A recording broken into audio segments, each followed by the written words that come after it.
Assalamualaikum warahmatullahi wabarakatuh. Halo semuanya, salam sejahtera untuk kita semua. Kenalin nih, kita dari kelompok 7 yang alhamdulillah diberi kesempatan untuk memaparkan materi mengenai hakikat, konsep, dan keterampilan pembawa atau penyiar berita televisi maupun radio. Sebelumnya, kenalan dulu yuk sama pemateri kita pada siang hari ini.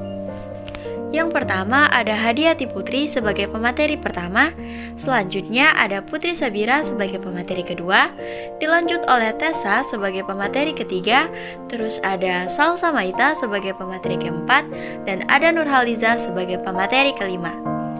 Nah, gak berhenti sampai di situ. Kita juga sudah mempersiapkan contoh gimana sih jadi penyiar berita radio atau pembaca berita televisi. Kita punya pengamat Rizky yang akan memberikan contoh menjadi penyiar berita radio, dan Aurelia Alifa yang akan memberikan contoh sebagai pembaca berita acara televisi. Penasaran sama pengertian lengkapnya? Yuk kita simak bareng-bareng. Pengertian penyiar berita radio. Penyiar atau announcer adalah seorang yang bertugas untuk menyampaikan atau memandu acara di radio. Penyiar adalah ujung tombak stasiun radio. Sukses tidaknya sebuah acara ditentukan oleh penyiarnya. Penyiar adalah penampil yang melakukan pekerjaan menyajikan produk komersial, menyiarkan berita atau informasi tentang ramalan cuaca, perkembangan dunia, olahraga, pewawancaraan, diskusi, kuis, narasi, dan lain sebagainya.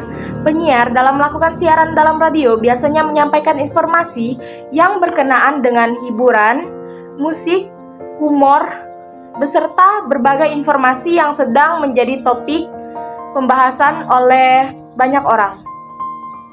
Pembaca berita adalah pembawa acara yang berperan membacakan berita. Dalam dunia modern, teknologi memungkinkan para jurnalis melakukan siaran langsung dari lokasi kejadian, sehingga mengurangi peran utama sang pembawa berita.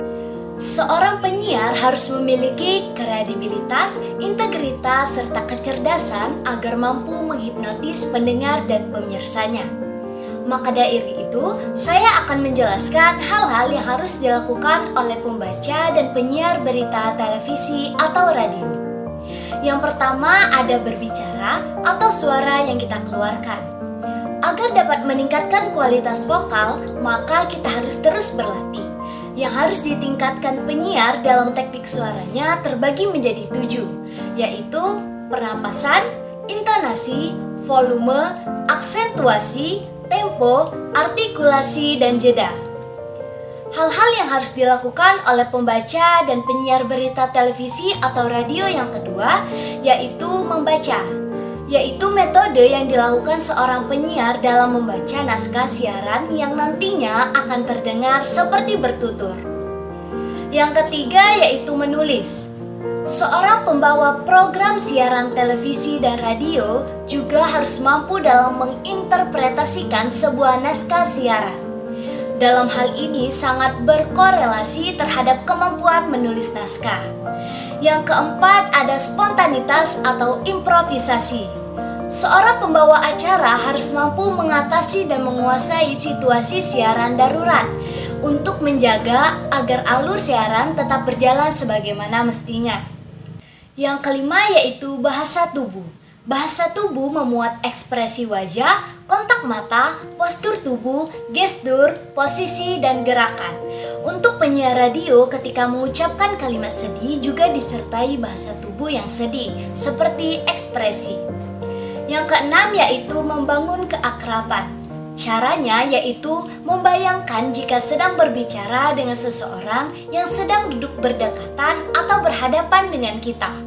Walaupun sebenarnya kita tahu bahwa pendengarnya tidak hanya 1 atau 2 orang. Yang ketujuh yaitu proyeksi kepribadian.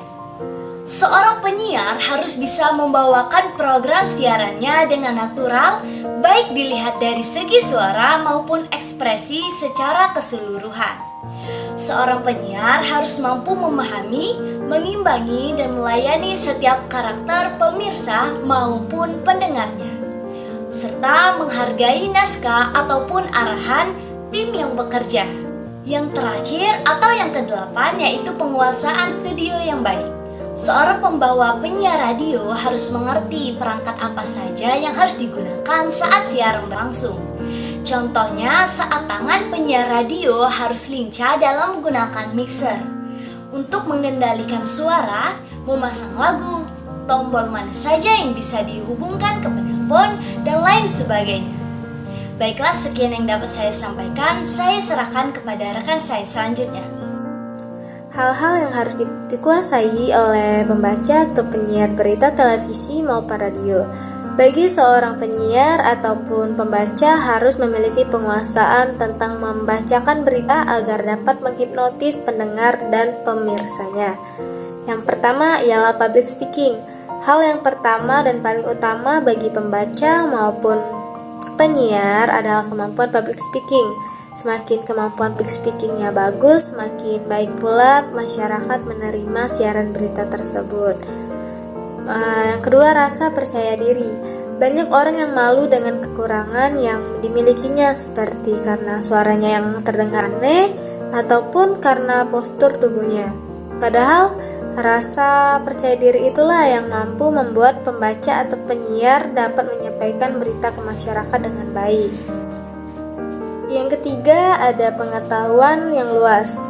Tugas menjadi penyiar radio atau televisi selain menghibur pendengar dan penonton, tidak memungkiri bahwa untuk menjadi penyiar itu harus pintar. Jika sang penyiar sering bertemu dan bertukar pikiran dengan banyak orang dari berbagai latar belakang, budaya, tentu akan menambah wawasan. Yang keempat, ada kemampuan jurnalistik, membaca dan berkomunikasi. Penyiar atau pembawa berita wajib memiliki kemampuan jurnalistik tersebut, kemampuan membaca ataupun kemampuan berkomunikasi dengan baik. Yang kelima, ada sikap profesional. Sikap profesional perlu dimiliki oleh seorang pembawa atau penyiar berita agar dapat bertanggung jawab pada saat menjalankan tugasnya, yaitu membacakan berita. Adapun karakteristik berita yang pertama yaitu akurat.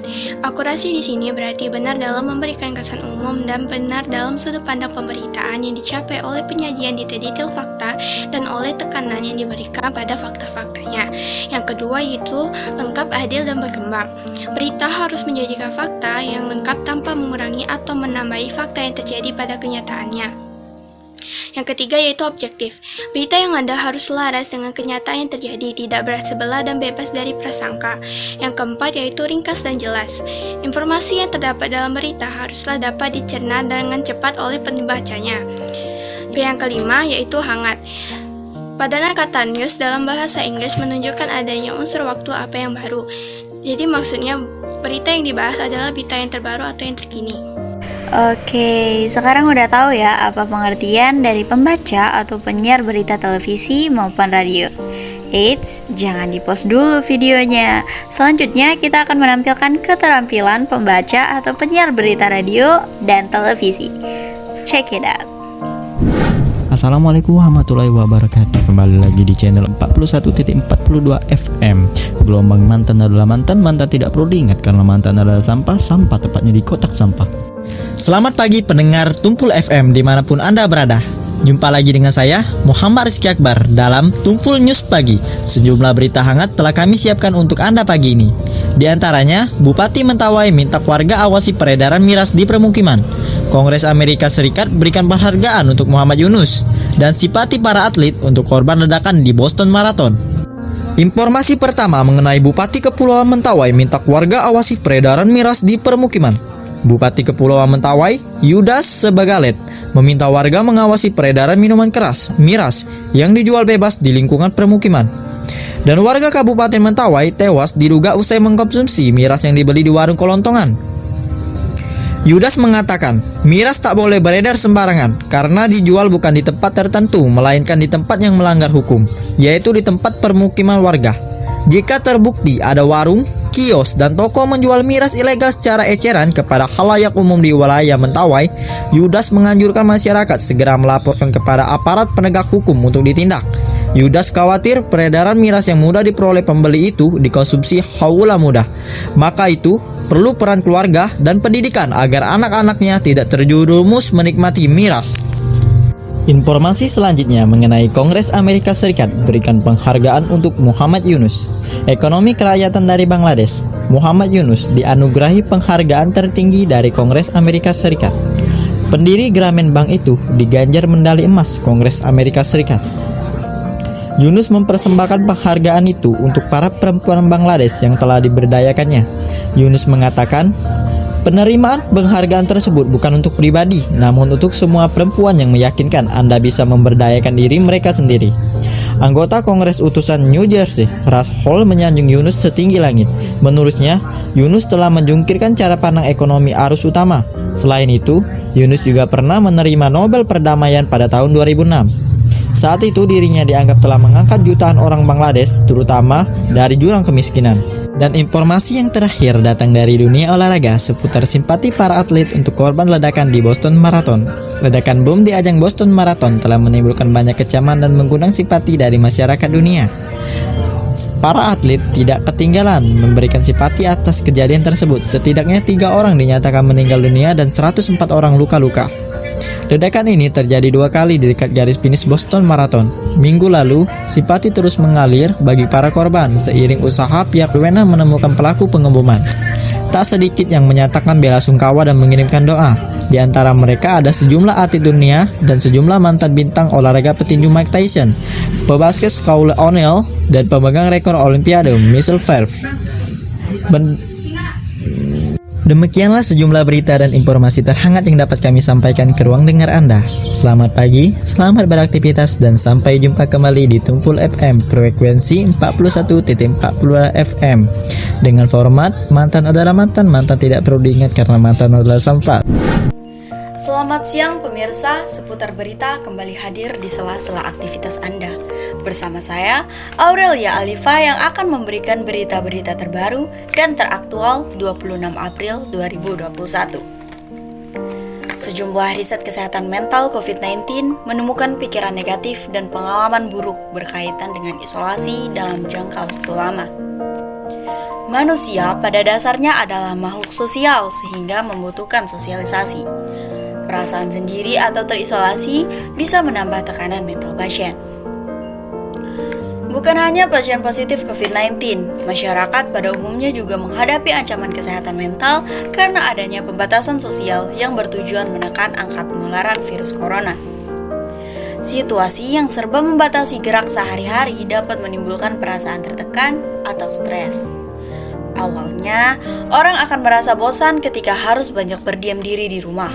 Lama-kelamaan, kebosanan itu bisa berkembang menjadi depresi dan gangguan kecemasan. Terlebih bila ada pemicu seperti terkena pemutusan hubungan kerja atau usahanya terkena dampak pandemi. Untuk itu, pemerintah memiliki gugus tugas kesehatan mental COVID-19 yang bertugas membantu masyarakat yang rentan atau telah mengalami gangguan mental selama pandemi. Berita tadi sekaligus menutup acara seputar berita pada siang ini. Saya Aurelia Alifa pamit undur diri. Terima kasih dan sampai jumpa. Baiklah, berakhir sudah materi yang telah kami sampaikan pada siang hari ini. Semoga bisa bermanfaat buat kalian yang pengen banget nih jadi penyiar radio ataupun pembaca berita acara televisi. Kurang dan lebihnya kami mohon maaf, kepada Allah kami mohon ampun. Wabillahi taufiq wal hidayah. Wassalamualaikum warahmatullahi wabarakatuh.